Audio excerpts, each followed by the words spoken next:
Assalamualaikum warahmatullahi wabarakatuh. My name is Enrico Farel Hanesti. Here I will give a little explanation about how manual clutch work in a car. Let's watch the following video. How does the clutch work? Just a reminder, the clutch work on the principle of friction. So, for example, I have two plates. Plate A is connected to the input shaft, while plate B is connected to the output shaft. If they are separate from each other like this, then plate B will not rotate, but if I attach plate B to plate A, then plate B will rotate too. We add one more plate to press plate B, and so that when the plates stick firmly, we add a spring. So plate A, plate C, and the spring are together, meaning the same and rotate. Meanwhile, plate B, which is connected to the output shaft, is paired. So if the position is attached to its other like this, the rotation from the input is connected to the output. But if we trace plate C, plate B in the output shaft stop rotating. Now we move the clutch, which you can actually see. This is what the clutch looks like on the car. If we disassemble it, we will find the three plates that we used previously. First, the flywheel is attached plate that is connected to the crankshaft and function as a lap drive. Then there is the clutch plate.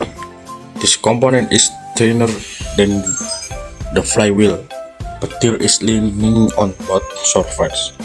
The clutch leaning function as a bearing to prevent slippage. When attached to the flywheel in the center, there are gears that are connected to the transmission shaft, so the main function of the clutch plates is a driven plate or the output of the clutch rotation. Lastly, there is pressure plate. This plate is shaped like a check practice. Its function is to press and hold the clutch plate so that it sticks firmly to the flywheel.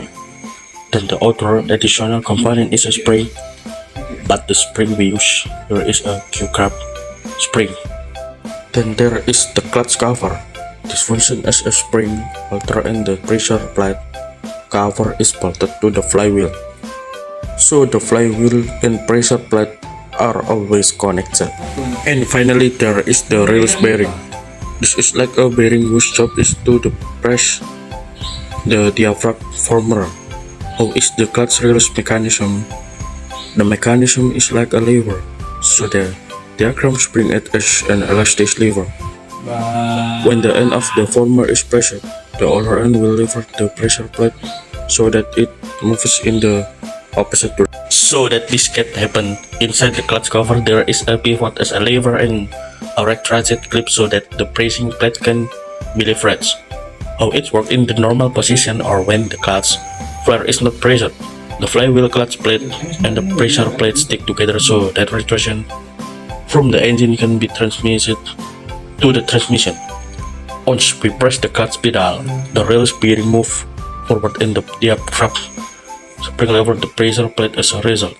The pressure plate moves backward and the clutch pivots with a flowing so that the engine rotation that the transmission is the interrupted when the wheels the clutch pedal. The elastic power of the diaphragm spring makes the plates press again and press the clutch plate so that the plates stick together again.